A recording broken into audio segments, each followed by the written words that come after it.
জি হযরত, আমি চাচ্ছিলাম যে মা মা চায় আরকি সবসময় তার বউ তার কাছে থাকুক। আপনি বলছেন তাদেরকে আলাদা রাখার বিষয়টা। আসলে সব মাই চায় যে তার বউমা তার কাছে থাকুক। অ্যা এটাই তার চাহিদা। এখন এক্ষেত্রে আমাদের কি করণীয়? তাদেরকে আসলে বুঝাইলেও দেখা যাচ্ছে এক পর্যায়ে বলা যায়, "না, এটা তো তোমার নিজের স্বার্থের জন্যই তুমি নিয়ে যাচ্ছ। অথচ আমাদের স্বার্থ তুমি চাচ্ছ না।" এখন এক্ষেত্রে তাদেরকে কি করণীয়? তাদের ক্ষেত্রে আমরা কি করতে পারি? আচ্ছা, তো এই ক্ষেত্রে যেটা করতে পারেন যে দুজনের মধ্যে আসলে সম্পর্কটা যদি ওরকম ভালো সম্পর্ক তৈরি করা যায় তাহলে সেক্ষেত্রে থাকতে পারে। মানে দ্বিতীয় হলো যে আসলে এটা একটা জটিল বিষয়। আমি যে বলছি যে আলাদা রাখার ব্যবস্থা করা ভালো, তবে এটা যে কায়দায় কুল্লিয়া সেটা না। যে সবসময় আপনি আলাদা রাখবেন বা আলাদা রাখলেই সবসময় ভালো হবে সেটা না। কিন্তু আপনি যদি একসাথে রেখে সেই জিনিসগুলো অনেক সময় হয় যে মনে হবে যে একসাথে রেখে কি লাভ হলো, আলাদা থাকলেই ভালো হতো। সবসময় সংকট, ঝামেলা, দ্বন্দ্ব লেগেই থাকে। তখন তো আপনি সেই চিন্তা করবেন। আর যদি এগুলোকে আপনি সেইভাবে সুন্দরভাবে আপনি সময় দিতে পারেন বা তাদের মধ্যে একটা সেই বুঝাবুঝি তৈরি করতে পারেন, তো সেক্ষেত্রে এটা হতে পারে। সেটা এক পর্যায়ে হতে পারে। জি, আসসালামু আলাইকুম। ওয়ালাইকুম সালাম। জি। আমি বলতে চাচ্ছি ওই যে ওই এখন যেটা বললেন আরকি যে মানে আলাদা করা, আ স্ত্রী এবং শাশুড়িকে আলাদা করা, এটা হুম, কোনো কায়দায় কুল্লিয়া না। হ্যাঁ? আমার হুম। মনে হয় যে এটাই ঠিক আছে। কোনো ক্ষেত্রে একসাথেও রাখা যেতে পারে যদি না, তাদের রাখা মধ্যে যেতে পারে বলতে অনেক সময় রাখতেও হয়। অনেক সময় রাখতে হয়। রাখতে আমি হয়। বললাম যে এটা একটা সাধারণ যে মহিলাদেরকে আসলে একসাথে তাদেরকে রাখা, আমি এইজন্য বললাম যে মা-মেয়েও একসাথে থাকতে পারে না। এটা স্বাভাবিক। তো সেজন্য আমাদের এই ব্যবস্থাগুলো থাকা। তার মানে এই নয় যে আমাকে এইভাবেই রাখতে হবে। জি, জি, জি। আর একসাথে থাকতে আপনার একসাথে থাকার পরে যে জিনিসটা মানে বেশি দরকার এটা আপনি আলোচনা করেছেন। যেমন ওই যে মাকে মার জায়গায় রেখে তার মানে প্রশংসা করা, অথবা স্ত্রী মাকে ভালোবাসে, এটা একটু গুছিয়ে বলা, এবং স্ত্রীকে আলাদাভাবে মা তাকে মানে আদর করে এটা উল্লেখ করা। এতে উদাহরণ দেওয়া যায় কোনো মানে ১০ টা কাজের মধ্যে একটা কাজ অবশ্যই এরকম পাওয়া যাবে যেটা হুম, স্ত্রীর প্রতি ভালোবাসা আছে বোঝা যায়। হ্যাঁ, বোঝা হুম। যায়। হ্যাঁ, ওইটাকে স্মরণ রাখা এবং ওই যে মানে স্বামীর ইয়াটা আরকি মানে উল্লেখযোগ্য আরকি। তার এটা সবসময় চিন্তা করতে হবে যে কিভাবে ম্যানেজ করা যায়। করা যায়। আর হ্যাঁ, একবার ম্যানেজ হয়ে গেলে তখন এতটা খেয়াল না করলেও চলে আরকি। চলে। হ্যাঁ, জি, যেমন ঠিকই একটা বলেছেন। একটা ফ্যামিলির আমি উদাহরণ যদি বলি আরকি, মানে শাশুড়ি সবসময় ওই যে মানে ছেলের বউয়ের কাজের মধ্যে ভুল ধরতো আরকি। যেমন ভাত বেশি রান্না করা, ভাত নষ্ট করা, তরকারি মানে নষ্ট করে ফেলা, বেশি পাকানো। এই জাতীয় কিছু বিষয় আরকি। তো এটার ক্ষেত্রে স্বামী কি করেছে অ্যা স্ত্রীকে ম্যানেজ করেছে, হ্যাঁ? এই যে একটু ইয়া করার জন্য, শর্ট করার জন্য। আর মাকে বলছে যে, "তোমার এগুলি দেখাশোনার দরকার নেই। হ্যাঁ? তুমি এখন বয়স হয়েছে, তুমি নামাজ রোজা করবা। কি দরকার? মানে তাকে তো পারা যাচ্ছে না। আমিও বলতেছি।" আর আগের চেয়ে আলহামদুলিল্লাহ কন্ট্রোল হয়েছে। এটাও সাথে বলা হয়েছে যে, আগের থেকে এগুলি কমেছে। আর একেবারে দূর হবে না। শুধু এগুলি বলার দ্বারা ২ জনের মধ্যে দূরত্ব সৃষ্টি হয়। আর একটা তোমরা ২ জনের মধ্যে যদি সমস্যা থাকে তাহলে এটা তো আমার মনেও শান্তি থাকে না। মানে পুরা ফ্যামিলির মধ্যেই একটা অশান্তি বিরাজ করে।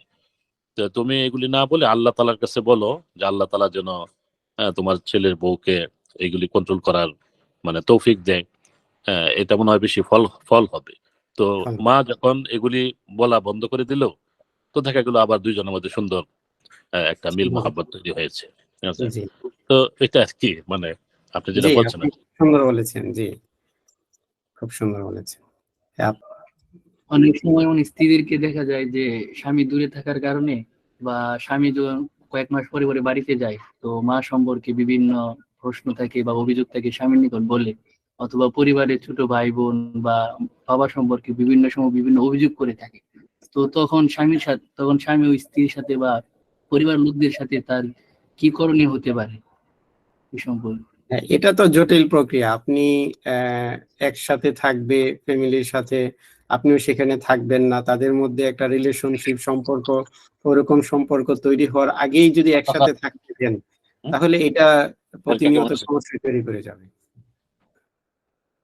জি, এটা হলো যে আমরা বলছিলাম যে একসাথে থাকা তখনই হতে পারে যখন আপনি ফ্যামিলিতে সময় দিবেন, থাকবেন। যখন আলাদা হবে তখন এই সংকটগুলো কিছু থাকবে। এমন এগুলো হলো উভয়কে কাউন্সিলিং করা, উভয়কে বুঝানো এবং সমস্যাগুলো আসলে সে কোন ধরনের বলে, যে আসলে কি এগুলো সমস্যা নাকি এগুলো আপনি প্রাথমিক পর্যায়ে ধরনগুলো জেনে, সমস্যার ধরনগুলো জেনে তারপর আহ পরিবারের সম্পর্ক, নিজেদের মধ্যে বন্ধন ঠিক রাখা, এই বিষয়গুলো আলোচনা করতে পারেন। এবং সম্ভব হলে আলাদা রাখা, না হলে যদি একান্তই থাকতে হয় তখন সে তার মধ্যে কিভাবে থাকা যায়, ভালো থাকা যায়, সেটার জন্য সবচেয়ে উত্তম তরিকা হলো যে উভয়ের এই মানসিকতাটা থাকা এবং উভয়কে এটা বোঝানো যে আমরা একসাথে থাকতে গেলে সবাই কখনো একজন আরেকজনের মতো করে হতে পারবো না, তবে সবাই আমরা একে অন্যকে মহব্বত করি। মহব্বতের বিষয়টা খুব গুরুত্ব দিতে হবে এবং সেখানে নিজেদের মধ্যে একটা সম্পর্ক করার জন্য আলাপ আলোচনা থাকা, তালিম থাকা, এগুলো জরুরি। এগুলো যদি হয় তাহলে আশা করা যায় অন্য মানুষের ব্রেনটাকে আসলে বলা হয় যে, আপনারা নাম শুনেছেন এই যে আলাদিনের চেরাগের নাম শুনেছেন না আপনারা? দৈত্য প্রদীপ নাম শুনেছেন? এই যে আরব বড়জনীর যে গল্প, আলফু লাইলাতিন ওয়া লাইলাতিনের একটা গল্প, বা জি বাংলা আলী জি যেটা বলে, শুনেছেন আপনারা? শুনেছি। তো ওই মানুষের ব্রেইনকে আসলে বলা হয় যে আলাদিনের দৈত্যের মতো আর কি। আলাদিনের দৈত্যের কাহিনীটা হলো, দৈত্য প্রথমে আলাদিনের কাছে আসলো, এসে বললো যে তোমার কি লাগবে, তো সবকিছু তাকে তৈরি করে দেয়, যা বলে মুহূর্তের মধ্যে তার জন্য প্রসাদ তৈরি করে ফেললো, যে মার জন্য করো, সব করে ফেললো। এখন সে ভাবছে যে যত কাজই দিচ্ছে দ্রুত করে ফেলছে। এখন দৈত্য যখন আর কোনো কাজ পাচ্ছে না, বলে আলাদিন আমাকে কাজ দাও, কাজ না পাইলে আমি যা বানিয়েছি সব ধ্বংস করে ফেলবো। মানে তার কাজ হলো, তার সবসময় কাজে থাকতে হয় দৈত্য। এখন যেহেতু কাজ নেই তাহলে কি করবে? যা বানিয়েছে সব ধ্বংস করবে। এটা হলো তার, সে যখন কাজ দিতে পারছে না সব ধ্বংস করে ফেলছে। তো এখন তার মায়ের কাছে গেল যে আসলে কি করা যায়, সে তো কাজ চাচ্ছে, আর কাজ না দিতে পারলে সে যা বানিয়েছে সব ধ্বংস করে ফেলবে। তাহলে বললো সহজ, তারে কুকুরের লেজ সোজা করতে বলো। তখন সে কুকুরের লেজ সোজা করে নিয়ে আসে, যখন তার কাছে ছেড়ে দেয় বাঁকা হয়ে যায়। বারবার করছে, তো এখন দত্ত যে খুব বিরক্ত হয়ে বলে, ঠিক আছে আলাদিন, তাইলে আমাকে এই কুকুরের লেজ সোজা করার দায়িত্ব দেওয়া দরকার নেই, তোমাকে এই একটা প্রদীপ দিলাম, তুমি যখন আমাকে প্রয়োজন হবে প্রদীপে ঘষা দিবে, আমি চলে আসব, তোমার কাজ করে দিয়ে চলে যাব, কিন্তু আমার এই কুকুরের লেজ সোজা করার কাজ আমাকে দিও না। তো মানুষের ব্রেন আসলে ওরকমই, সব সময় কিছু না কিছু চিন্তা করে। আপনি যদি তাকে ভালো চিন্তা করতে দেন তাহলে ভালো চিন্তা করবে, না হলে খারাপ চিন্তা করবে। খারাপ চিন্তা না করলে আজে বাজে চিন্তা করবে, বেহুদা চিন্তা করবে, সে চিন্তার মধ্যে থাকবে। এটা হলো হিউম্যান নেচারটা, মানুষকে ব্যস্ত রাখতে হয়। এটা হলো পরিবারে যদি আপনি এরকম হয়, তো সবাই, বিশেষ করে বিবিদেরকে, এবং যদি আপনার বোন থাকে, ছোট বোন বাসায়, তাদেরকে ব্যস্ত রাখতে হবে। ব্যস্ত রাখতে হবে, আপনি তালিম দিতে পারেন বা অন্য কোনো কাজ দিতে পারেন, দিয়ে সেই কাজের মধ্যে ব্যস্ত রাখা, এবং বিশেষ করে তালিমের বিষয়টা রাখা। তো সেটা হলে আবার আশা করি যে সমস্যা অনেক কমবে। বিশেষ করে তালিমটা আপনারা রাখতে পারেন, তালিম রাখতে পারেন, এবং নিজেদের মধ্যে সম্পর্ক, তাদের আচরণ, তাদের ব্যক্তিত্ব নির্মাণ করা, এই বিষয়গুলোকে গুরুত্ব দিতে পারেন। এবং বিশেষ করে আপনি সবচেয়ে বড় কাজ হলো বিবিকে সেভাবে গড়ে তোলা। অনেক প্রশ্ন অনেকে মনে হয় করতেছেন যে এই বিষয়গুলো এমন যে এটা দীর্ঘ সময় লাগে আসলে। তো ঠিক আছে, আপনার সংক্ষেপে প্রশ্ন করেন, অনেকের দেখা যাচ্ছে। মাওলানা হুমায়ুন কবির একবার বলেছিলেন, আমি মাসুদ বিন ইসলাম আপনার প্রশ্ন শুনবো।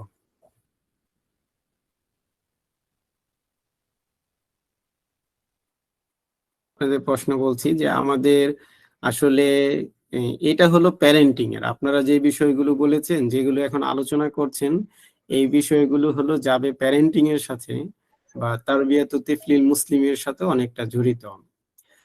তো এগুলো নিয়ে আমরা ভিন্ন কখনো সুযোগ হলে আলোচনা করব, কখনো সুযোগ হলে করব ইনশাল্লাহ।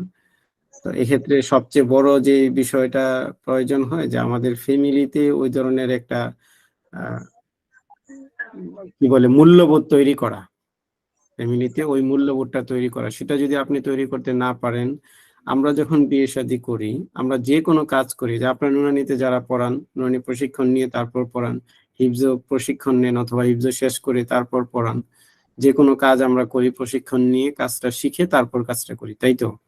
কাজ না শিখে কি আমরা কাজ করতে পারি? আমরা কখনো পারি না।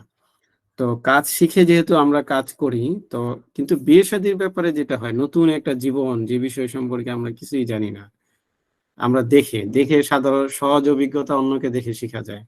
সহজ অভিজ্ঞতা দেখে, মানে কঠিন অভিজ্ঞতা অন্যকে দেখে শেখা যায় না। তো আমরা বিয়ে করার আগে কখনো প্রস্তুতি নিই না। আমরা যখন বলি কাউকে যে প্রস্তুতি নিতে, তখন সে বলে যে এই কিছুদিন আগেও আমার এক ছাত্র বিয়ে করেছে, তো তাকে বিয়ের আগে তো তার সাথে দেখা হয় না, বিয়ের দিনই তাকে ডেকে প্রায় 2 ঘন্টা তার সাথে আলোচনা হলো, দীর্ঘ আলোচনা। আপনারা যে বিষয়গুলো বলছেন, মন চাচ্ছে যে এই বিষয়গুলো আপনাদের সাথে শেয়ার করি। তো তাকে যখন প্রশ্ন করেছিলাম, তো সে বলল যে বাড়িতে ব্যবস্থা করতেছি একটা ঘর উঠানোর জন্য, তো ঘর উঠে তারপর উঠে নিয়ে যাব, বিয়ে যে আমাদের বলে আগদ হয়ে গেছে পরে নিয়ে। আমি বললাম ঠিক আছে, এটা তো জরুরি প্রস্তুতি, বিয়ের সময় বাজার করা, এই করা সেই করা, কেনাকাটা করা, এগুলো জরুরি। কিন্তু এর চেয়ে বড় জরুরি হলো যে 2জন মানুষ কেউ কাউকে চিনে না এবং তাদের সাথে আরো 2টা ফ্যামিলি জড়িত, এই বিষয়গুলো সম্পর্কে জানা। এবং এটা আপনারা তো শুধু আহ একপাক্ষিক বলতেছেন, মানে শ্বশুর বাড়িতে, আপনার শ্বশুর বাড়ি তো নিয়ে হবে, মানে আপনি আপনার বিবির শ্বশুর বাড়ির কথা বলতেছেন, আপনার শ্বশুর বাড়িতে তো দ্বন্দ্ব হবে, বা উভয়ের মধ্যে, আহ, আপনার এবং আপনার বিবির বাড়ি, বাবা মা, তাদের মধ্যে তো দ্বন্দ্ব হয়। তো এই সবগুলো বিষয় হলো যে আমাদের বিবাহের আগে আমাদের প্রস্তুতি এবং এই বিষয়গুলো জানাশোনা। আমরা যদি সেই বিষয়গুলো জানাশোনা আমাদের থাকে, আমরা প্রশিক্ষণ নিই, আমরা সেই বোঝাপড়া থাকে, তাহলে এই সমস্যাগুলো আমরা সমাধান করতে পারবো। আর না হলে এক্ষেত্রে অনেকে হিমশিম খেয়ে যায় এবং সাধারণ লোকদের মধ্যে তো বিচ্ছেদ হয়ে যায়। আল্লাহ আমাদেরকে হেফাজত করুক, বিচ্ছেদ হয়ে যায়। তো এই ক্ষেত্রে আমাদের হলো ভালোভাবে জানা এবং প্রশিক্ষণ নেওয়া, এটা জরুরি। যে কথা বলছিলাম যে আমরা সব কাজ করি প্রশিক্ষণ বা শিখে করি, কিন্তু এই যে নতুন একটা, আপনি পৃথিবীতে যা কিছুই বলেন, সবচেয়ে গুরুত্বপূর্ণ প্রতিষ্ঠান হলো পরিবার। সবচেয়ে গুরুত্বপূর্ণ পরিবার। এর চেয়ে গুরুত্বপূর্ণ কোনো প্রতিষ্ঠান পৃথিবীতে নাই, পরিবার। আপনি শিক্ষার ক্ষেত্রে বলেন, দ্বীনের মানার ক্ষেত্রে বলেন, মূল্যবোধের ক্ষেত্রে বলেন, আচার আচরণ, আমল আখলাকে বলেন, সবচেয়ে গুরুত্বপূর্ণ হলো পরিবার। এবং এটা আমি সুযোগ হলে আপনাদের আলোচনা করব, কখনো বলেছি যে পরিবার, যে আপনি যত উন্নত শিক্ষা প্রতিষ্ঠানে পড়ান না কেন, যদি পরিবার আপনার ভালো না হয়, পরিবারকে আপনি গড়ে না তুলতে পারেন, আপনি ফায়দা পাবেন না। আর আপনি সাধারণ প্রতিষ্ঠানেও যদি পড়ান, আপনার পরিবার, তো বলছি সবচেয়ে গুরুত্বপূর্ণ প্রতিষ্ঠান হলো পৃথিবীতে পরিবার। তো এমন একটা প্রতিষ্ঠান আপনি শুরু করছেন যে বিষয়ে আপনার কোনো জানাশোনা নেই, কোনো প্রশিক্ষণ নেই। না, আমাদের এই বিষয়গুলো জানা উচিত, যে তাদের সাথে আমরা কে কার সাথে কিভাবে রিয়েক্ট করবে, আচরণ করবে, কোন আচরণের পরিপ্রেক্ষিতে আমরা কি করব। তো এইগুলো আমাদের দীর্ঘ এক প্রশিক্ষণের দরকার।